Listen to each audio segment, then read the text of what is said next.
Como cualquier país, El Salvador tiene muchos casos y leyendas urbanas que han sido de gran trascendencia en la sociedad civil y han permanecido en la memoria de estos mismos. Sin más que agregar, vamos a repasar algunos casos, hechos y leyendas de El Salvador. Puedes hacerte miembro de este canal por el precio de una Coca-Cola y disfrutar de muchas ventajas únicas y exclusivas para miembros. Gracias. Bienvenidos. Esto es el iceberg de casos ocurridos en El Salvador. Nivel 1. Los Guirola. La familia Guirola de El Salvador de origen español se destacaron en el siglo XIX como prominentes productores y exportadores de café, diversificando luego sus inversiones en banca y comercio, lo que les otorgó una significativa influencia económica y social en el país. Paralelamente, una leyenda popular sugiere que su vasta fortuna fue obtenida mediante un pacto con el diablo, asegurándoles prosperidad a cambio de un precio desconocido. Esta narrativa se entrelaza con relatos de manifestaciones sobrenaturales en sus propiedades y el declive posterior de su riqueza, contribuyendo a su mística y legado en la historia y el folclore salvadoreño, simbolizando los riesgos de la ambición desmedida y el poder obtenido a través de medios cuestionables. 9F. Este término se refiere al evento ocurrido el 9 de febrero de 2020, cuando el presidente Nayib Bukele ingresó al recinto de la Asamblea Legislativa acompañado de policías y soldados armados como una forma de presionar al Parlamento, que en ese momento la mayoría era opositora, para que aprobara un préstamo de $109 millones destinado a planes de seguridad del gobierno.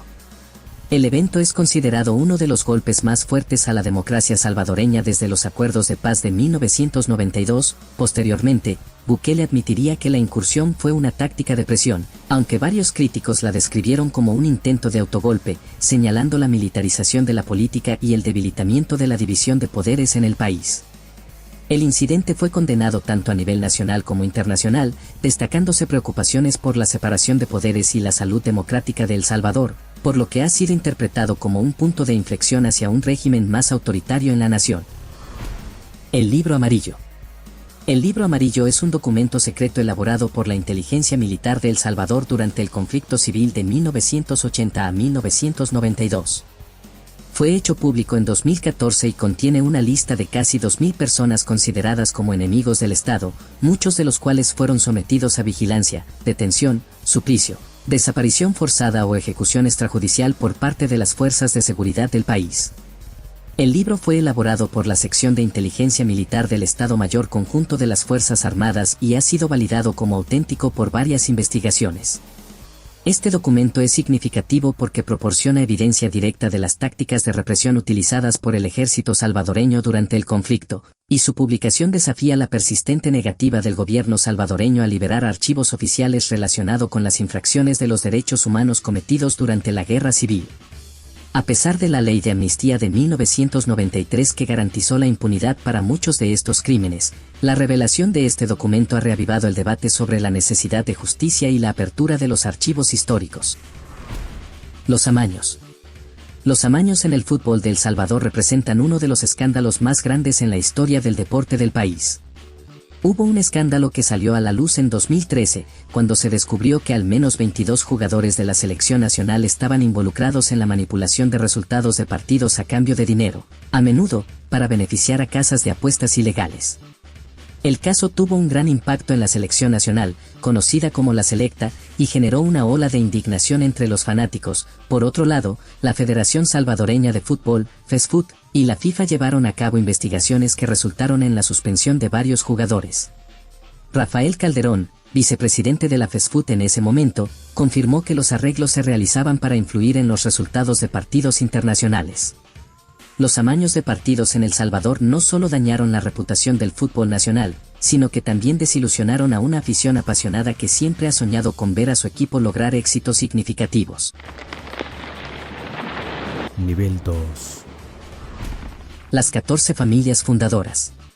Las 14 familias de El Salvador es un término que hace referencia a un grupo de familias oligárquicas que dominaron la economía y la política del país durante gran parte del siglo XX. Este grupo concentró la mayor parte de las tierras agrícolas y tuvo una fuerte influencia en el ámbito político, económico y social del país. Históricamente, estas familias se dedicaban principalmente a la agroexportación, especialmente del café, y adquirieron grandes extensiones de tierra después de la eliminación de las tierras comunales y ejidales en 1886. Aunque hay algunas variaciones, los apellidos más comúnmente citados son Dueñas, Regalado, Sol, Quirós, Dougherty, Girola, Salaverría, Samayoa, Álvarez, Bustamante, Geo, Mesa Ayau, Poma y Díaz Bazán. En la era moderna, aunque las 14 familias originales ya no tienen el mismo control directo, su legado persiste en la forma de grandes conglomerados empresariales que han evolucionado y diversificado sus intereses. Estos cambios reflejan una transformación desde una oligarquía agrícola hacia una economía más diversificada y financiera, pero las estructuras de poder y las desigualdades económicas han persistido, adaptándose a los nuevos tiempos y contextos económicos. Domingo Monterrosa. Domingo Monterrosa fue un teniente coronel del ejército salvadoreño, conocido por su papel durante el conflicto civil de El Salvador y en particular por su liderazgo del Batallón Atlacatl, una unidad de élite acusada de cometer el atentado en El Mozote en 1981, donde cientos de civiles perdieron la vida, incluyendo mujeres y niños. Monterrosa era visto por algunos como un estratega militar eficaz, pero su legado está profundamente marcado por las acusaciones de infracción a los derechos humanos. Murió en 1984 cuando el helicóptero en el que viajaba explotó en un incidente atribuido a una emboscada guerrillera. Su muerte y sus acciones continúan siendo temas de debate y controversia en El Salvador, y en años recientes, el presidente Nayib Bukele ordenó retirar su nombre de una unidad militar en un esfuerzo por revisar el rol del ejército durante el conflicto armado. Cables de Wikileaks en El Salvador. Los cables de Wikileaks relacionados con El Salvador fueron publicados por El Faro y revelaron información sobre las dinámicas diplomáticas y políticas del país durante los gobiernos de Tony Saca y Mauricio Funes. Estos documentos mostraban análisis y estrategias de la embajada estadounidense sobre temas como las tensiones dentro de los partidos políticos, especialmente Arena y FMLN, las influencias políticas, las elecciones y las críticas a líderes locales. Además, reflejaban la interacción de El Salvador con las políticas y la asistencia de Estados Unidos en áreas clave como la salud y la educación. José Salvador Alvarenga. José Salvador Alvarenga es un pescador salvadoreño que se hizo famoso por sobrevivir 438 días a la deriva en el Océano Pacífico. Conocido popularmente como el náufrago. Su odisea comenzó el 17 de noviembre de 2012 cuando zarpó de la costa de México con su compañero, Ezequiel Córdoba, para una expedición de pesca, y poco después de salir, una tormenta dañó su bote dejándolo sin equipo funcional ni comunicación. Durante su tiempo a la deriva, Alvarenga y Córdoba sobrevivieron consumiendo pescado crudo, aves, tortugas y agua de lluvia. Sin embargo, Córdoba falleció tras varios meses debido a una enfermedad, por lo que Alvarenga continuó solo, usando sus habilidades de supervivencia para mantenerse con vida. El 30 de enero de 2014, el bote de Alvarenga llegó a las Islas Marshall, aproximadamente 9.700 kilómetros desde su punto de partida. Su historia inicialmente generó escepticismo, pero investigaciones y análisis de expertos confirmaron su veracidad. Su dieta rica en vitamina C de carne cruda le ayudó a evitar el escorbuto y estudios de corrientes oceánicas respaldaron la posibilidad de su trayectoria. Después de su rescate, Alvarenga enfrentó desafíos legales, incluida una demanda de la familia de Córdoba, acusándolo de canibalismo, lo cual él y su equipo legal negaron. Nivel 3. Mario Belloso. Mario Belloso es conocido por ir a quemarropa contra dos policías durante una protesta el 5 de julio de 2006, frente a la Universidad de El Salvador. Belloso, miembro de la Brigada Limón del FMLN, abrió fuego y acabó con la vida de los agentes Miguel Ángel Rubí y Pedro Misael Rivas Navarrete, hecho que lo convertiría en uno de los criminales más buscados del país.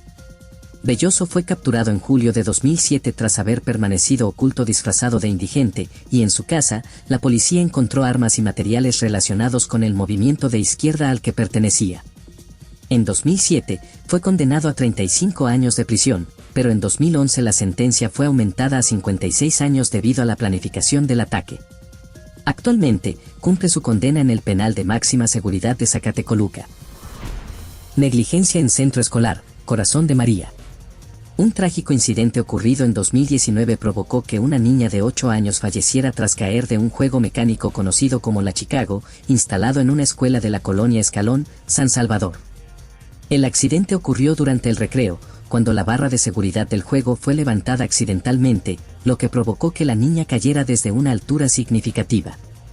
La escuela fue acusada de negligencia por parte de los familiares de la niña, quienes argumentaron que la institución no había tomado las medidas de seguridad adecuadas. En respuesta, la directora de la escuela, Delia de Cornejo, afirmó que este era el primer incidente de ese tipo en 21 años y que la institución había actuado de inmediato para brindar asistencia médica a las menores afectadas, ya que otra niña también sufrió graves lesiones y fue trasladada al Hospital Benjamín Bloom para recibir tratamiento. El caso generó una investigación por parte de las autoridades para determinar si hubo responsabilidad penal en el accidente. Caso Parlacen. El término se refiere a un escándalo de corrupción que involucra a varios políticos salvadoreños que han sido vinculados con el lavado de dinero y otros delitos financieros a través del Parlamento Centroamericano, Parlacen. Se ha investigado cómo fondos públicos fueron desviados a través de esta institución regional para beneficio personal, siendo un escándalo que ha generado un debate sobre la transparencia y la integridad en la política salvadoreña y ha llevado a la detención y procesamiento de varios implicados. Además de los aspectos financieros, el caso Parlacen también ha suscitado preocupaciones sobre el uso indebido de la inmunidad parlamentaria por parte de algunos de los implicados para evitar el enjuiciamiento. Las investigaciones han revelado vínculos entre políticos, empresarios y grupos criminales, lo que ha aumentado la percepción de la corrupción sistémica en el país. El caso ha generado un llamado a reformas institucionales y una mayor rendición de cuentas en el sistema político salvadoreño. El barbero psicópata de la Ruta 52. El término se refiere a un trágico incidente ocurrido en abril de 2022, cuando Kevin Antonio García Muñoz, un joven barbero que padecía de esquizofrenia paranoide, atacó a varios pasajeros en un microbús de la Ruta 52 cuando la unidad de transporte circulaba por la 8ª Avenida Norte y la 11 Calle Poniente, en San Salvador. Durante el ataque, García Muñoz les arrebató la vida a puñaladas a 2 personas e intentó arremeter a una tercera. El ataque ocurrió porque García Muñoz, en un episodio de psicosis, creyó que los pasajeros se reían de él, lo que desencadenó una respuesta violenta que llevó a la tragedia. Tras su detención en flagrancia, las autoridades confirmaron que no se trató de un intento de asalto, sino de un acto motivado por su condición mental y el consumo de la hierba verde ese día. García Muñoz fue sometido a un juicio en el que se determinó que no tenía la capacidad de comprender la ilicitud de sus actos debido a su enfermedad mental. Fue condenado a 20 años de internamiento en un centro psiquiátrico, en lugar de una prisión regular donde continuará recibiendo tratamiento para su esquizofrenia. Nivel 4. Ataque contra militantes del FMLN. El término se refiere a un incidente que ocurrió el 31 de enero de 2021 en San Salvador, específicamente en la intersección de la 1ª Calle Poniente y la 11ª Avenida Norte. Durante una caravana política del FMLN, individuos armados atacaron el grupo, resultando en el deceso de 2 militantes, Gloria Rogo de 56 años y Juan de Dios Portillo de 68 años, y varias personas más resultaron heridas. Los responsables del ataque fueron identificados como empleados del Ministerio de Salud, entre ellos, Héctor de Jesús Castañeda, un exmotorista del ministerio quien fue condenado a 14 años de prisión por su complicidad en el delito de homicidio simple. Otros involucrados incluían a Diego Francisco Alvarado Peña, jefe de seguridad del ministro de Salud, y Roberto Carlos Coto de Paz, un vigilante del ministerio. Sin embargo, Alvarado Peña falleció posteriormente y Coto de Paz fue absuelto por falta de pruebas suficientes. El ataque provocó una fuerte condena tanto a nivel nacional como internacional, incluyendo declaraciones de la Unión Europea y diversos partidos políticos en El Salvador, quienes instaron a mantener la paz durante el proceso electoral. Negacionismo de la guerra civil y los acuerdos de paz. Este es un tema controvertido y ha generado bastante debate, especialmente en los últimos años. La Guerra Civil Salvadoreña, 1980 a 1992, dejó profundas heridas en la sociedad, con graves infracciones a los derechos humanos cometidas por ambos bandos. Los acuerdos de paz de 1992 firmados bajo los auspicios de Naciones Unidas, pusieron fin al conflicto armado y establecieron las bases para la democratización del país y la desmilitarización de la sociedad. Sin embargo, en los últimos tiempos, la postura del presidente Nayib Bukele hacia estos acuerdos ha generado polémica. Bukele ha calificado los acuerdos de paz como una farsa, argumentando que no han logrado mejorar la situación de muchos salvadoreños ni garantizar justicia para las víctimas del conflicto, y en lugar de conmemorar los acuerdos, ha propuesto que el 16 de enero, fecha de la firma, se celebre como el Día de las Víctimas del Conflicto Armado. Esta postura ha sido criticada por diversos sectores, incluidos antiguos firmantes de los acuerdos y organizaciones de derechos humanos que ven en estas acciones un intento de reescribir la historia y minimizar la importancia de los logros alcanzados en 1992. Además, hay preocupaciones de que el enfoque de Bukele pueda debilitar las instituciones democráticas y judiciales, lo que, según algunos expertos, podría facilitar acciones antidemocráticas que atenten contra las libertades y derechos ciudadanos. Almas en pena en el cementerio Los Ilustres. Esta es una de las historias de fantasmas más conocidas en El Salvador. Este cementerio, inaugurado en 1849 y considerado el primero de la capital, es famoso por sus esculturas de mármol europeo y por albergar las tumbas de personajes históricos del país, incluyendo artistas, políticos y militares. La leyenda cuenta que, en las noches, especialmente durante los recorridos turísticos nocturnos conocidos como necroturismo, algunas personas han afirmado escuchar lamentos y ver figuras espectrales deambulando entre las tumbas. Estos fenómenos paranormales se atribuyen a las almas en pena de aquellos que están enterrados allí y que, por alguna razón, no han encontrado paz. El cementerio de los Ilustres no solo es un lugar de descanso final para muchas figuras prominentes de El Salvador, sino también un sitio de interés cultural y turístico debido a su rica historia y la belleza de sus monumentos. Hallazgo arqueológico en el río Cañas. En septiembre de 2022, se descubrió un importante sitio arqueológico en la ribera del río Las Cañas, cerca de Soyapango y Tonacatepeque. Este hallazgo se produjo tras fuertes lluvias que erosionaron el terreno, revelando estructuras y artefactos precolombinos, incluyendo fragmentos de cerámica y plataformas de tierra que datan del período clásico temprano, entre los años 400 y 600 después de Cristo. El sitio ha sido declarado de interés cultural por el Ministerio de Cultura de El Salvador, lo cual permitirá implementar medidas de protección y conservación. Estas medidas incluyen el levantamiento topográfico del área, el acordonamiento del sitio para evitar saqueos y la protección contra la humedad y la erosión provocada por el río cercano. Además, hay planes para desarrollar el sitio como un parque arqueológico abierto al público, lo que implicaría la construcción de instalaciones como senderos, centros de información y sanitarios. Este desarrollo busca no solo conservar el sitio, sino también educar al público sobre la vida cotidiana de las civilizaciones que habitaron la región hace más de 1600 años. El descubrimiento es considerado uno de los más importantes en décadas para la arqueología salvadoreña, comparable al hallazgo de la joya de Serena en 1976, un sitio que ha proporcionado valiosa información sobre la vida precolombina en El Salvador. Nivel 5. La mujer de la calle Arce. El término se refiere a un famoso caso de apariciones fantasmales en San Salvador. La historia que ha circulado durante décadas se centra en una figura femenina fantasmal que se dice aparece en la calle Arce, una calle conocida en el centro histórico de la capital salvadoreña. Según la leyenda, la mujer de la calle Arce es el espíritu de una joven que murió trágicamente en esa zona, y se dice que su fantasma aparece en las noches especialmente a los conductores solitarios, pidiendo un aventón o simplemente deambulando por la calle. Algunas versiones cuentan que la mujer busca vengar su muerte, mientras que otras versiones simplemente la describen como un alma en pena. Los detalles de la historia varían, pero la mayoría de las versiones coinciden en que la aparición es inquietante y ha dejado a muchos testigos aterrorizados. La calle Arce debido a estas historias ha ganado notoriedad y es un lugar de interés para aquellos fascinados por las historias de fantasmas y lo paranormal. Operación Fénix.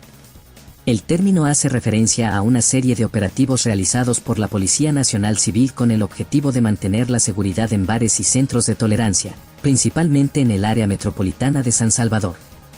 Estos operativos se han llevado a cabo en lugares como la Zona Rosa, la Zona Real, la Mascota y el Boulevard Constitución. El propósito del operativo es detectar y eliminar la presencia de armas y sustancias ilícitas que puedan poner en peligro la vida de las personas. Además, se verifica la identidad de los individuos presentes para asegurarse de que no sean miembros de pandillas u organizaciones similares. La operación también incluye la revisión de licencias de funcionamiento de los establecimientos para asegurar que cumplan con las leyes y regulaciones, así como la comprobación de que no haya menores de edad y que los consumidores no porten sustancias ilegales. Caso 300. Este es considerado uno de los mayores escándalos de corrupción en la historia reciente de El Salvador. Fue descubierto en 2020 cuando se reveló que altos funcionarios del gobierno y políticos estaban desviando fondos públicos a través de diversas instituciones estatales y empresas vinculadas.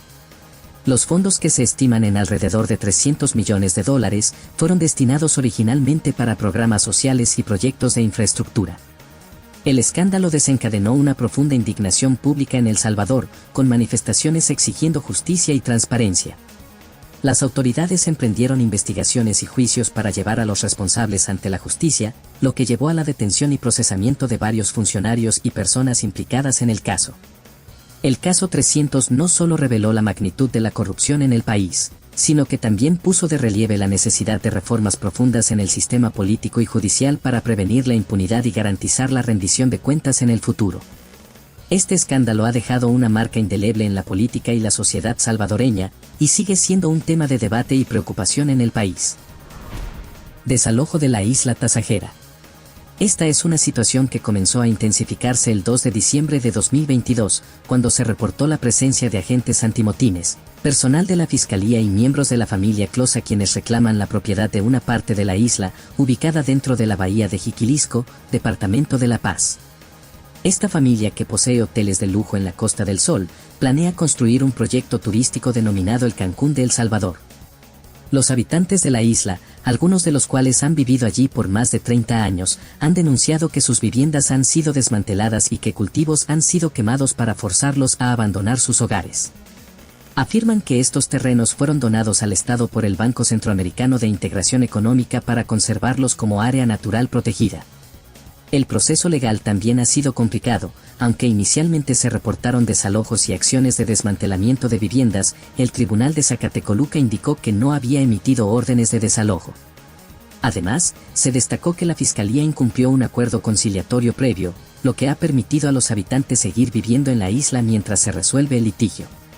Los habitantes han solicitado la intervención del gobierno para detener los desalojos y garantizar sus derechos, pero hasta ahora, las promesas del gobierno, como la entrega de escrituras y la construcción de una unidad de cuidados intensivos, todavía no se han cumplido, lo que ha aumentado la desconfianza y el descontento entre la comunidad. Gracias, miembros del canal. Si el video te gustó, te invito a darle like. Suscríbete si aún no lo has hecho, para que no te pierdas ningún video nuevo. Sígueme en Instagram y TikTok, enlaces directos en la descripción. Y recuerda, La vida es un sinfín de misterios por descubrir. hasta la próxima. Todo historias.